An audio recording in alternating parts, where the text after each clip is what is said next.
Hey rockers, welcome back to another episode of IRB. You've tuned into your source for music, everything. And we're bringing you plenty more music news this episode.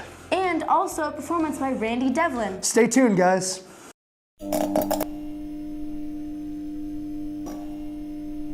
The music industry is finally back. After 15 plus years of lack of investments, the rights to many popular songs are being bought, which has increased the money flowing into the music industry. With over 51 million paid subscription amounts, streaming platforms are becoming popular, such as Spotify, Apple Music, and Pandora. The music industry grew 8% in the last year to around $17.3 billion. Increasing popularity of streaming music also means those who own the copyrights to songs earn recognition and obviously money. More popular songs are more valuable to own since they have many royalties, such as whenever the song is played on a streaming service, downloaded, covered on YouTube, or even played in a grocery store. The songwriters behind these popular songs also collect these royalties, not just the publishers of the songs. They can collect anywhere from multiple thousands to multiple billions of dollars per year because of this. Even Facebook signed licenses with large publishers that cover uses of songs in short clips by its own users, and those on Instagram as well. All of these factors caused an inflation in the revenue for the music industry in the past year.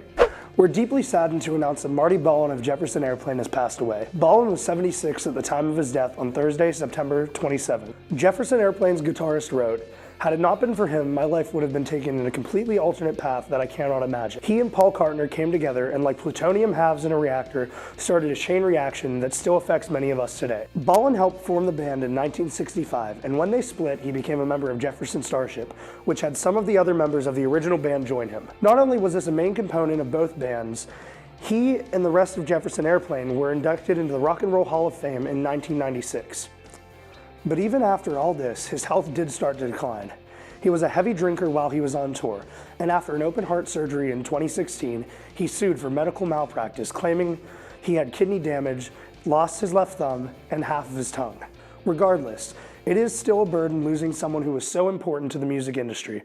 Let us know who your favorite artists were who have passed away on Twitter and Facebook at IRB-TV. It's so sad to hear about so many great musical artists passing away like Marty Ballin. It's been a tough year so far with the loss of many talented artists. It's good to know that at least the revenue in the music industry is going up. Which means more recognition for the artists, including the ones who've passed. Just another way that they will be cherished and remembered forever. Anyway, up next is Music Lesson with Nick Dark.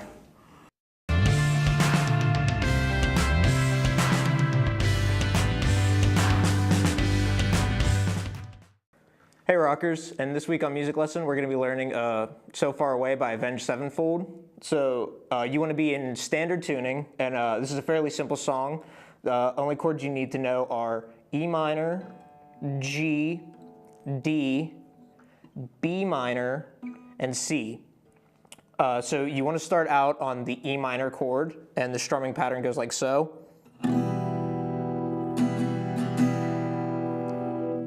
So for the strumming pattern of the song, you want to start off on the E minor chord.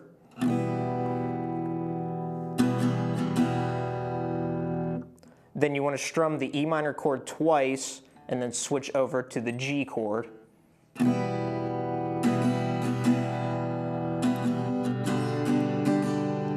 Next is D, and then B minor, which is a bar chord. So you want to take your index finger, bar the first 5 strings on the 2nd fret, and then on the 3rd fret you want to make an A minor chord figuration. So you want to put your middle finger on the 3rd fret on the 2nd string, ring finger on the 4th fret on the 4th string, and then pinky on the 4th fret on the 3rd string.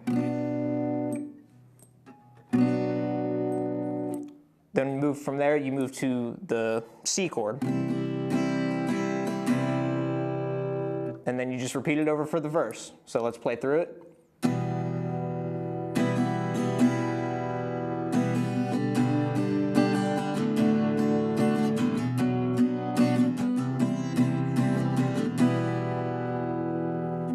That's how you play the intro and the verse to So Far Away by Avenged Sevenfold. We'll see you next week, rockers.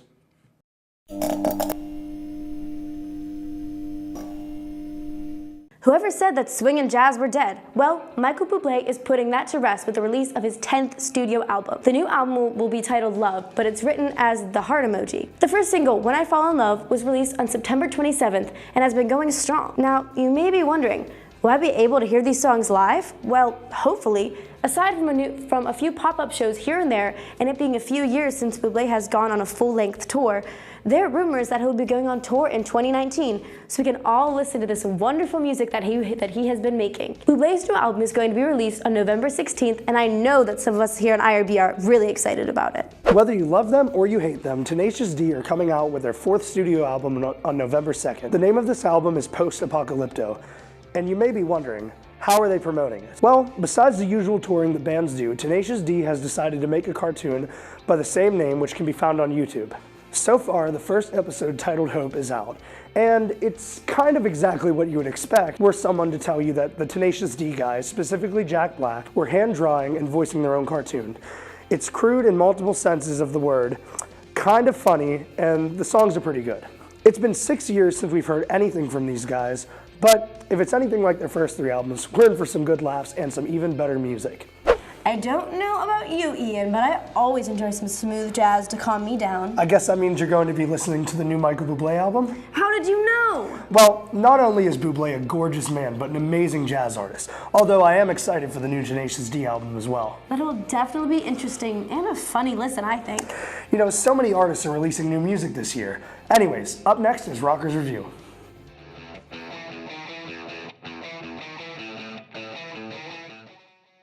Hey Rockers! Today on Rockers Review we have a very special episode featuring the one, the only, the local, the Placeholders. They had a show recently on Friday and all of us went to go see it, so we're going to talk about it today. Alright, what did you guys think of the show? How'd it go? How was your experience? Overall, I thought it was pretty good. I was taking pictures of them because the lead singer, Noah, asked me to take pictures. I got some pretty cool shots, but like being able to sort of take pictures and interact with the band in that way was really cool and really fun. I think like in general, just the interaction with people there was really interesting. And also like, obviously they did really well. Their music's really good. I liked it a lot. I had a lot of fun. Yeah. I'd definitely say I enjoyed the show. As far as where it was held, in the basement, I've never gone to a venue that got that steamy and hot. Everybody was sweating, but it was a great time. I really enjoyed the show, bought a shirt. I want to see more from them, definitely. Hopefully they have some more gigs coming up here soon because I would definitely be in attendance. They definitely dressed the basement up though with all the lights and stuff, which was really cool, especially when like when I was like getting pictures and whatnot, the way that the lighting like hit like certain angles and whatnot, it looked really cool. It like kind of added like its own little like ambiance. Yeah, that's exactly. Cool.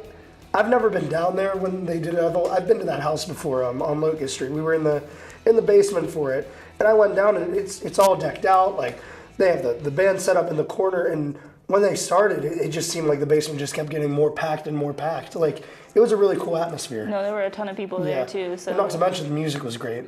So. I totally agree. The music was phenomenal.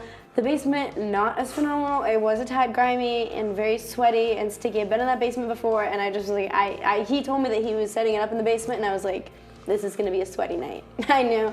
But even so, they definitely like decked it out, made it look super cool. There was like a ton of lights and like, they had the merch table was my favorite part. Like I walked down and they have like these little paper bags set up and like they're selling t-shirts. I'm like, this is adorable. It was so funny. It almost felt like you're like actually going to like a small show, like to see a band. Yeah, it had a very good vibe because I've been to other live shows before and it just like that had like a very like a cool vibe to it, and it definitely felt like very like underground. It Kind of like like cool. like a Smiling Moose vibe if you've ever been there. Yeah, exactly. Yeah. Kind of like unfinished, very like grungy-esque. Yeah, but that like was the charm of it. And even though, they do play. They did play a lot of covers, which is like what they don't write a lot. They performed their first original song, which was really good. We can get to that, but they do play a lot of covers. And I think the cool thing about covers, especially when you're playing for like people that don't know you, like it's just kind of like a house party, and people like don't expect a live band to be there. Is like they know the music, so it's like, oh, this is cool. Like a live band is playing the music that I like. So and like everybody's like singing along, and they're all like getting real into it because like it's the song. So that, they like, know, everybody knows. Because they're like, I think they're doing it very smart, as I think they're like streaming in their original music with like covers. That way, like people come and they listen to like covers, and then they hear the original music, and they're like, oh, like, yeah, this they is like really sort of good. like weave it in there, Yeah, so that way they exactly. can like they're like, hey, like we're doing covers of these songs, but here's our stuff too. So Yeah, like, I know, and it sounds their original. I think they did one original composition. I wasn't down there for the whole time just because it was very hot. But I did see them. I think they only performed one, but I was very impressed. Like I thought it was really good. I don't know what you guys thought. Yeah, I think it was just the one, and it was like towards the end, but like it sounded like something that like popular art, not like popular artists, but like someone who is like a professional artist. Yeah, definitely, because like it blended in with their set. Like it didn't like sound like because obviously they did covers. Like it didn't sound like out of place in their set. You know, like it sounded like a good. So it was very. I thought it was very well written, and it was catchy. That's the thing with like a lot of original music. Sometimes it's hard for it to be like.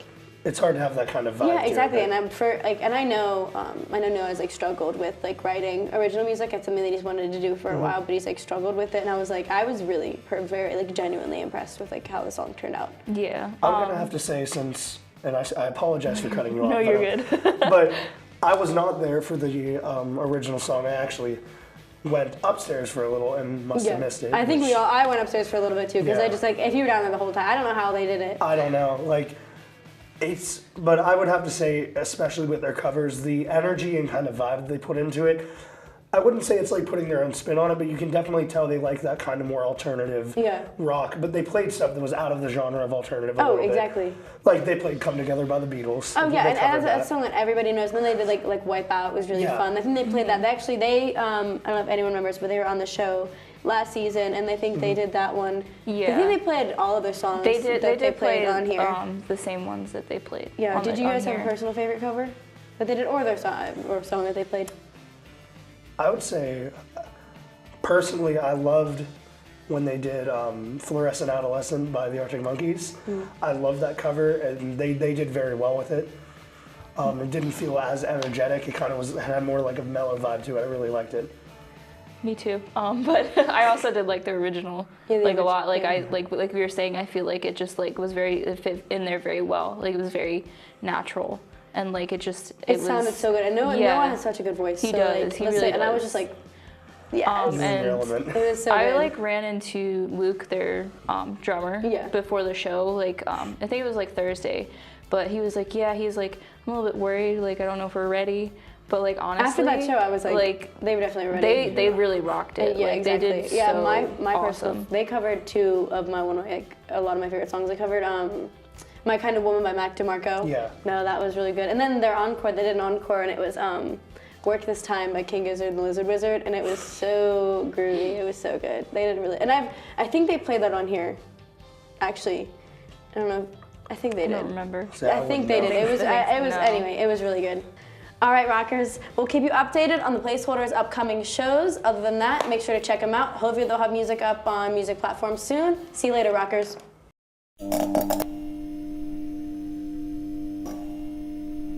Rockers, do you remember back in 2016 when Led Zeppelin went to court because they were accused of copyright issues? This all started because the band's Spirit said that Zeppelin had taken their guitar riffs and used it in the song Stairway to Heaven. It was later determined by the federal court that Led Zeppelin had not copied Spirit and had won the case. But that's not the end of this disagreement on the matter. Now, a 3-judge panel of the 9th U.S. Circuit Court of Appeals in San Francisco has unanimously ruled that the lower court judge has provided the jury with incorrect instructions and the case should be sent back to court for another trial. Apparently the song Taurus, which is a song that was claimed to be copied, was never played in court during the first trial. So they're saying that because the song was never played, the judges and jury were not sure if the song was copied or not. It was determined that the judge in charge had reportedly falsely told the jury that common musical elements like descending chromatic scales, arpeggios, or short sequences of 3 notes were not protected by copyright. So now you see where all the confusion is coming from about this whole situation with not only Led Zeppelin, but how music is copyrighted as well. Do you think Zeppelin is guilty or just some stunt the industry is pulling? Let us know what you think on Facebook and Twitter at IUP-TV. Even though Ariana Grande has been in the news recently about the passing of her ex-boyfriend Mac Miller, there is some good news that has been released recently. Grande has gone to Twitter saying that she misses her fans and misses touring. Maybe I'll do a mini tour, she added. I can't do what I did last time right now, that I do know. Whatever it is, I hope it's okay with you. I just love and miss you. Everybody telling me that I need to take time, but I'm so antsy. I don't know, I love you. If you're not sure what she's talking about, following her concert in Manchester, England last year, there was a suicide bomber who had detonated the bomb strapped to themselves, as many think was an act of terrorism. But on the positive side, Grande said that she is getting restless and starting to feel better, even though she isn't sure if she's going to take her new album on tour or not. Hopefully we'll get some more insight on what her plans are for the All of us here on IRB are in full support of Grande and her choices, and hopefully she's getting better after what has happened to her in this past year. A lot of artists are accused of copying music from other musicians. It's crazy. And I guess it's hard to tell if they actually did copy it or not. It's definitely a sticky subject. It's good to hear that musicians like Ariana Grande won't be discouraged from playing their music though. It seems like many musical artists are resilient no matter what's thrown their way. Anyways, next up is check this out.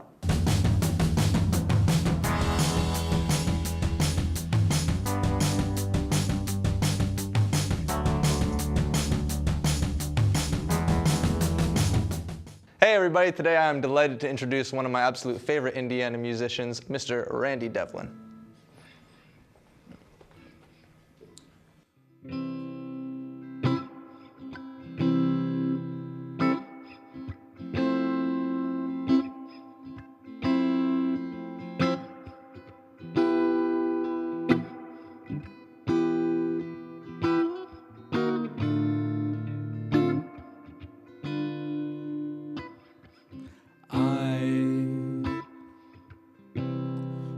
Indiana rains, though cold will never change.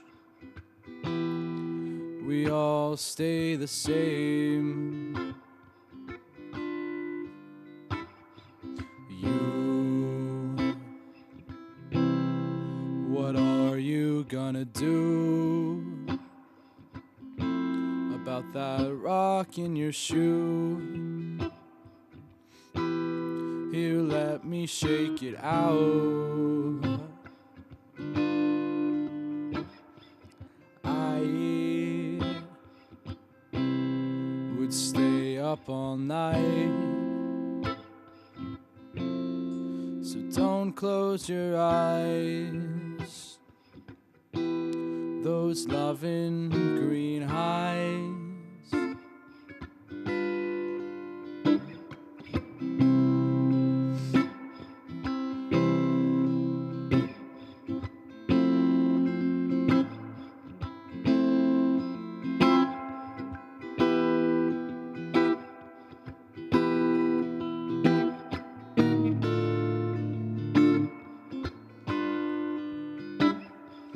Babe, I tell you to stay. I'd make you my date if you just wait for me. We can be living somewhere green, which yet remains to be seen. I would stay up all night, so don't close your eyes. Those loving green eyes.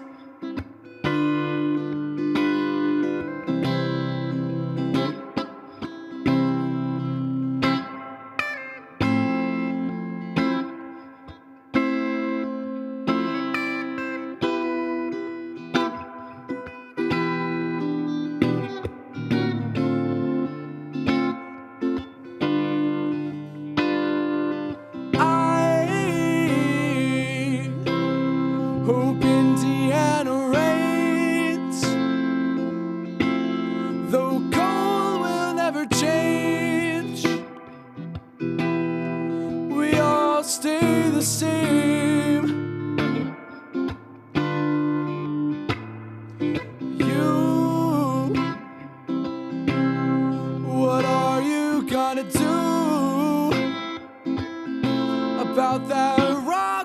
shoe. Here, let me shake it out. I would stay up all night, so don't close your eyes. Those loving green eyes.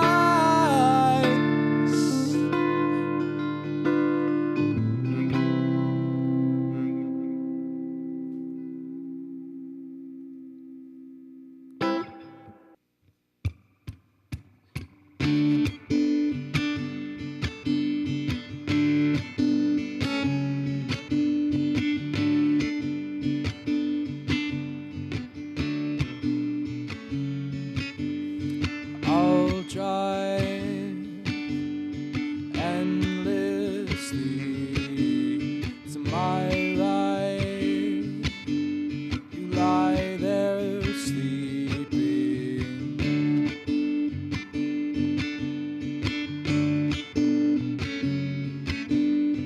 Bright eyes left without a trace. Phone line etched into my face.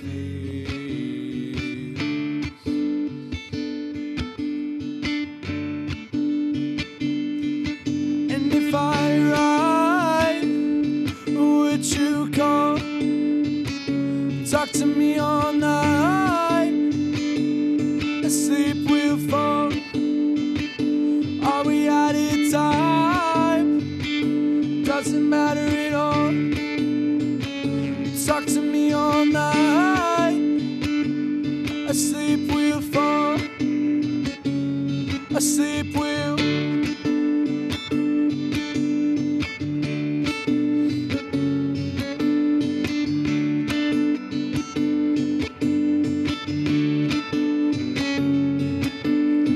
Fine wine, just in case. Our timeline is lost in space.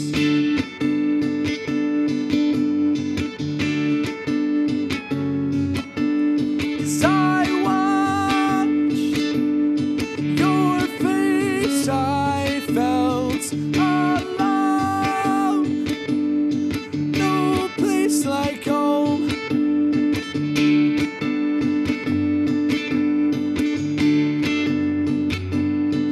So if I ride, would you call? Talk to me all night. Asleep we'll fall. Are we out of time? Doesn't matter at all. Talk to me all night. Asleep we'll fall. Asleep we'll fall.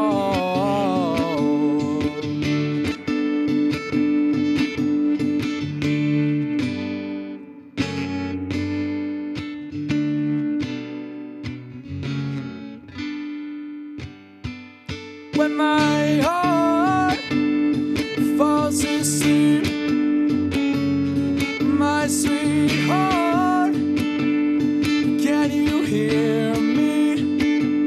Say when my heart falls asleep, my sweetheart, can you hear me? Can you hear me? Say can you hear?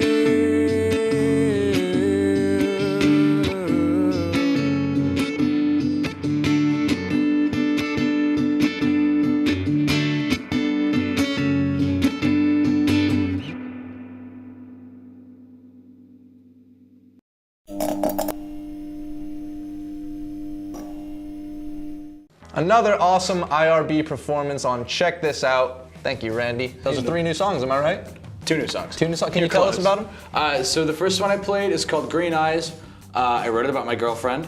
She has green eyes. Wow. I don't know, I like her a lot. And so Dakota, whenever you see this big, gross heart, And then the second one that I played was Close Calls. Ironically, that one's also about her, but that was about over the summer.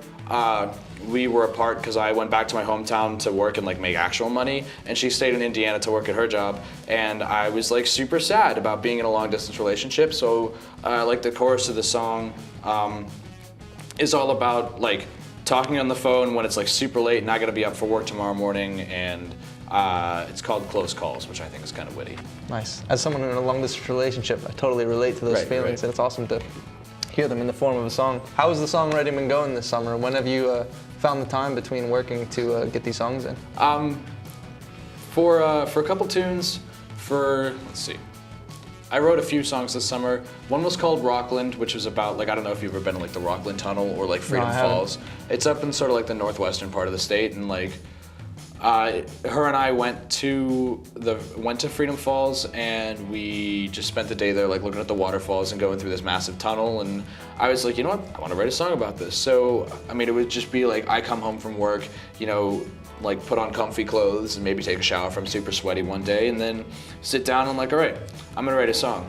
Ironically enough, that song uses almost the same chord progression as Party in the USA by Miley Cyrus. Nice. So Miley, if you're watching, sorry for taking your music. We actually just did a segment about chords and about the recent ruling about chords like being allowed or not allowed, and what is dictated as, you know, being copyrightable. Yeah, I mean, if you want to get into a theory lesson, we can talk about like progressions and what chords are supposed to follow what. Like, you're never supposed to do a 1 and then a 3, but I always do 1 and 3 because I think it sounds really good. And you're a music major, is that right? Yeah. And I was a music ed major. Now I'm just a music major. Okay. Because the ed thing wasn't working out for me. Okay, and what's the transition into the new classes like? Is there a stronger focus on theory strictly? It's more so just like a lot more electives. Like flat out, that's what it is. And obviously I don't have to take any of the ed courses. I just take electives, and it just gives me a little more time to focus on like myself and getting to work so I can make enough money to afford rent. Right. And I know you to be a masterful trumpet player. Are there any new ensembles or groups, or are you still marching? Or yeah, I'm still in the marching band this semester. Nothing's really changed. I'm not in any of the indoor ensembles because I wanted to take a break from that stuff and just sort of like give myself that extra time. Outside of that, I'm still in the jazz ensemble, still doing the thing. Nice. Still doing that Randy Devlin thing that you do so well, man. Right. I saw you posted online the other day. The funniest thing I've seen in a while. There's an announcer, and he was like, all right, it's third down, it's a IUP football. Wait. The guy interrupts him. He goes, wait, is the pit band playing the Wii lobby music right now? They are playing the Wii, and it was the boo doo doo doo doo. Yeah. Whose idea was it to do that? So we, in the trumpet section for the marching band, we do these things called charges, which is we'll take like a popular joke. Like one we have is like the Enzyte theme from the old Enzyte commercials. So we have an Enzyte charge, but we'll take a popular joke and then we'll just put like a da-da-da-da-da-da at the end of it just because it's funny. And we did a couple memes, and some of them like didn't pass, you know, the QC quality control, like they weren't funny enough or they were kind of treasonous. And the one that I chose to use, we did was the Wii shopping music. And I wasn't actually there for that game because I had a bum knee, but I heard it over the announcer. I heard him say it, and I was like, no, this is the greatest thing that's ever happened. You must have felt such pride. I was like, yeah. I was super proud of them. Man, that might be the catchiest set of songs of all time, the Wii menus. Right. Because I mean, you're at your friend's house and he accidentally leaves it on the menu for like 3 hours, like and then you just can't get it out of your head. Yeah, I mean, it's stuck there forever. Yeah, for real. Well, thanks so much for coming on. It's always great to have you on. No problem. Great to hear those new songs, and wish you the best with the rest of the semester, Randy. Thank you. Thanks so much. Stay tuned, everybody.